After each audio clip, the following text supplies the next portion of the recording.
yaklaşık 8 aylık bir faaliyet raporumuzu paylaşacağız. Özellikle halkımızla paylaşmak istiyoruz. 8 ay içerisinde Yüksekova Belediyesi olarak biz neler yaptık? Bu çalışmayı halkımızla paylaşacağız. 8 ay içerisinde biliyorsunuz sahaya indiğimizde halkımızla beraberdik. Halkımızın bize sunduğu desteği biz eş başkanlar olarak, belediyenin meclisi olarak hissediyorduk. Bu destek bizi gerçekten moralimizi en yüksek tepede tutuyordu. Halkımız bu yönde yani halkımıza layık olan her hizmeti sunmaya devam ettik. Komisyonlarla beraber, eş başkanlarla beraber bu çalışmayı yürüttük.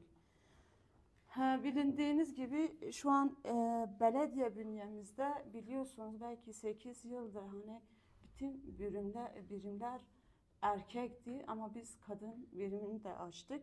Çünkü toplumu var eden kadınlardır. Yaşamın her alanda kadının olması lazım. Biz de kadın komisyonu olarak, eş başkan olarak kadın birimizi açtık. Onun dışında engelliler yine ha şekilde. Engelleri de bu toplumda, bu toplumun bireyleridir. Onlar için de bir birim açtık. Onun dışında halkımızdan gelen öneri, eleştiri, biz bunları hep gözden geçirerek yani halkımıza nasıl bir destek sunarız, halkımıza nasıl bir hizmet sunarız, biz meclis olarak, eş başkan olarak sürekli bu önerilerin üzerinde, bu eleştirilerin üzerinde tartışıyorduk. Yani bunca borca rağmen yine de demedik, işte biz belediye olarak borçluyuz, biz bu kadar hizmet sunamıyoruz ama yine de biz bu çalışmaları yürüttük. Çünkü bir halka hizmet edersen o halka değer biçiyorsun, değer veriyorsun. Ne kadar hizmet versek halkımızı o kadar önemsedik. Zor zamanlardan geçiyoruz belediye olarak. Çünkü biliyorsunuz çok borcumuz var. O yüzden ama ona hiç takılmadan halkımızla beraber kentimizi güzelleştireceğiz. Tabii bu kentin dinamikleri de var. Muhtarlarla beraber, STK'larla beraber, meclisle beraber, eş başkanlar beraber biz bu kenti güzelleştireceğiz. Geverimizi güzelleştireceğiz. Hep beraber yapacağız. 8 aylık süre zarfında 7 ayrı mahallemizde yaklaşık olarak 10 kilometrelik yol ağını asfaltladık. 9 farklı mahallemizde toplamda 9 kilometrelik yolu kirli parke taşı ile döşedik. 3 mahallede farklı yükseklikte toplamda 455 metre betonarme isnat duvarı yaptık. Güngör, Cumhuriyet, Dize ve Vezirli mahallelerinde 5,5 kilometre kanalizasyon ve 2,5 kilometre yağmur suyu hattı döşedik. 20 farklı mahallemizde kumlama ve stabilize çalışması yaparak yollarımızı iyileştirdik. Yine ilçemizin toplu taşıma güzergahlarında toplam 40 adet yolcu bekleme durağı yaptık.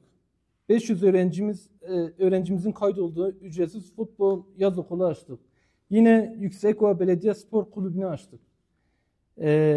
Şimdi gelir gider tablosunu sizlerle paylaşmak istiyoruz. Bu 8 aylık süre zarfında belediyemize toplam İleri Bankası'na kesintilerden sonra net gelen 352 milyon 125.209 TL.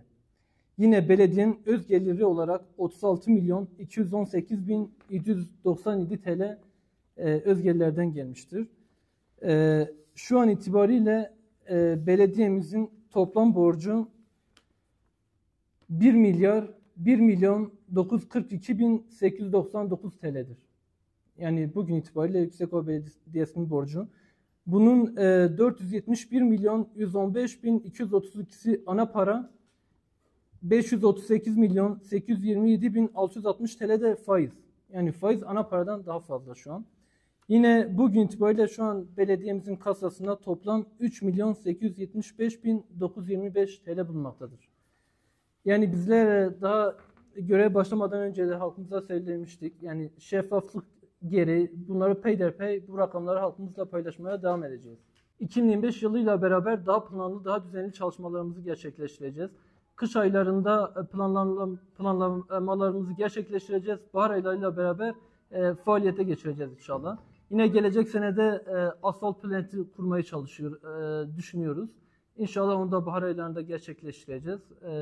Tekrardan teşekkür ediyorum.